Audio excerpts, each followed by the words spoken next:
Item ಯಾವುದೇ ಇರಲಿ try ಮಾಡಿ ಆಚಿ ಚಿಕನ್ ಮಸಾಲಾ. ಕೋಮುವಾದದಿಂದ ಕರಾವಳಿಯಲ್ಲಿ ಹೂಡಿಕೆಗೆ ಹಿಂದೇಟು ಆಗ್ತಾ ಇದೆ ಅಂತ ಈಗ ಹೇಳಿಕೆಗಳು ಬರ್ತಾ ಇದೆ. ಕೇವಲ ಅದೊಂದೇ ಕಾರಣನ ಹೂಡಿಕೆ ಕರಾವಳಿ ಭಾಗದಲ್ಲಿ ಆಗದೆ ಇರೋದಕ್ಕೆ ಅನ್ನುವಂಥ ಪ್ರಶ್ನೆಗಳು ಎದ್ದೇಳುತ್ತೆ. ಸಚಿವ ಪ್ರಿಯಾಂಕ ಹೇಳಿಕೆಗೆ ಉದ್ಯಮಿ ಮೋಹನ್ ದಾಸ್ ಪೈ ಈಗ ಟಾಂಗ್ ಕೊಟ್ಟಿದ್ದಾರೆ. ಇದೊಂದು ದೊಡ್ಡ ಸುಳ್ಳು ಮತ್ತು ಕೆಟ್ಟ ಜೋಕ್ ಅಂತ ಟೀಕೆಯನ್ನ ಮಾಡಿದ್ದಾರೆ.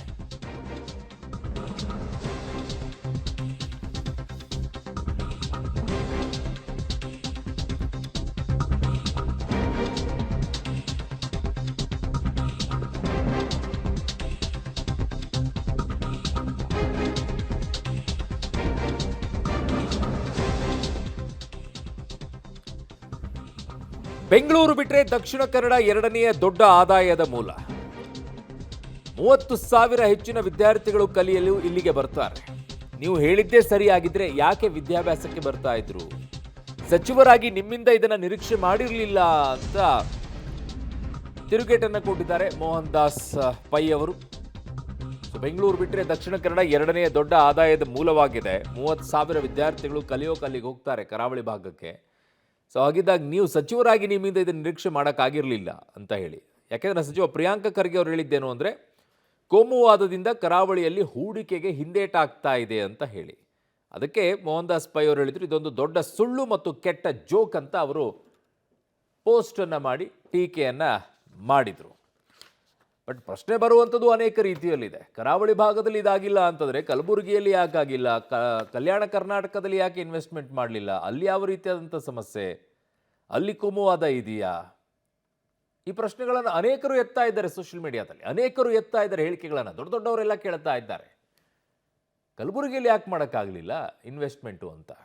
ಇನ್ನು ವಿಚಾರದಲ್ಲಿ ಮಾನ್ಯ ಮಂತ್ರಿಗಳು ಕೂಡ ವಿಚಾರದಲ್ಲಿ ಸ್ಪಷ್ಟೀಕರಣವನ್ನು ಕೊಟ್ಟಿದ್ದಾರೆ. ಸ್ಟ್ಯಾಂಡ್ ಆಗ್ತಾ ಇದ್ದಾರೆ ಅವರು ತಮ್ಮ ಹೇಳಿಕೆಯ ವಿಚಾರದಲ್ಲಿ.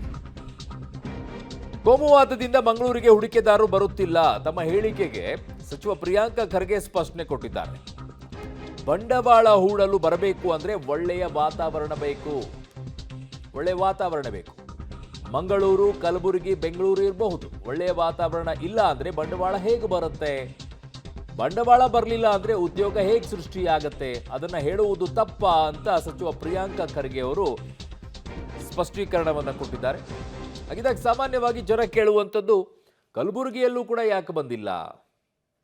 ಅಲ್ಲಿ ಉದ್ಯೋಗ ಸೃಷ್ಟಿ ಆಗಿಲ್ವಾ ಅಂತ ಕೇಳ್ತಾ ಇದ್ದಾರೆ. 371J ಅಂದರೆ ಏನಕ್ಕೆ ಗೊತ್ತಿಲ್ಲ?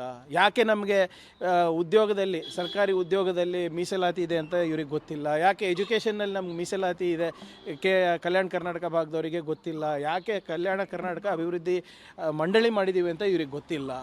ಸುಮ್ಮನೆ ಬಾಯಿಗೆ ಬಂದಂಗೆ ಮಾತಾಡೋಂಗಿಲ್ಲ. ಬರ್ರಿ ಚರ್ಚೆಗೆ ರೆಡಿ ಇದ್ದೀವಿ. ಸುಮ್ಮನೆ ನಾವು ಕೇಳಿದ್ದೇನು ಯಾವುದೋ ಬೇರೆ ವಿಚಾರ, ಇವ್ರು ಹೇಳ್ತಾ ಇರೋದೇನು ನಮ್ಮ ವಿಚಾರ. ನೋಡಿ, ವೈಯಕ್ತಿಕ ಟೀಕೆ ಮಾಡೋಕ್ಕೆ ಉತ್ತರ ಕೊಡೋಕ್ಕಿಲ್ಲ, ನಮಗೆ ಪುರ್ಸೋತಿಲ್ಲ. ಹೇಳಿ, ಚರ್ಚೆ ಮಾಡಿ. ಪ್ರಿಯಾಂಕ್, ನೀವು ಮಂಗಳೂರಿನಲ್ಲಿ ಯಾಕೆ IT ಪಾರ್ಕ್ ಮಾಡ್ತಾ ಇಲ್ಲ, ಯಾಕೆ ನೀವು ನವೋದ್ಯಮಗಳಿಗೆ ತರ್ತಾ ಇಲ್ಲ ಅಂತ ಹೇಳಿದ್ರೆ ನಾವು ಉತ್ತರ ಕೊಡ್ಬೋದು. ನಾವೇನು ಹೇಳ್ತಾ ಇದ್ದೀವಿ, ಅಲ್ಲಿ ಸಿಕ್ಕಾಪಟ್ಟೆ ಪೊಟೆನ್ಷಿಯಲ್ ಇದೆ. 40% ಬೆಂಗಳೂರಿಂದ ಸ್ಟೇಟ್ GDP ಕಾಂಟ್ರಿಬ್ಯೂಷನ್ ಆಗ್ತಾ ಇದ್ದರೆ the second best is 5.4%. That is Dakshina Kannada. ವ್ಯತ್ಯಾಸ ನೋಡಿ ಸ್ವಾಮಿ, 35% ಇದೆ. ಬೆಂಗಳೂರು ಗ್ರಾಮೀಣ 1.9%, ಕಲಬುರಗಿ 1.9%. ಇವೆಲ್ಲ ಜಾಸ್ತಿ ಮಾಡಬಾರ್ದ ನಾವು?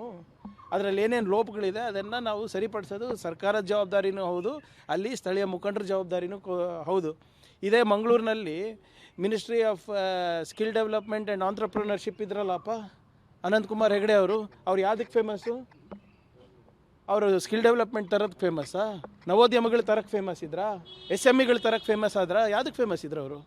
ಸೊ ದಯವಿಟ್ಟು ಅರ್ಥ ಮಾಡ್ಕೊಳ್ಳಿ. ಇದ್ದಂಗೆ ಹೇಳಿದ್ರೆ ಎದೆಗೆ ಹೋದ್ರಂತೆ BJPಗೆ. ಹಂಗಾಗಿದೆ ಅವರಿಗೆ.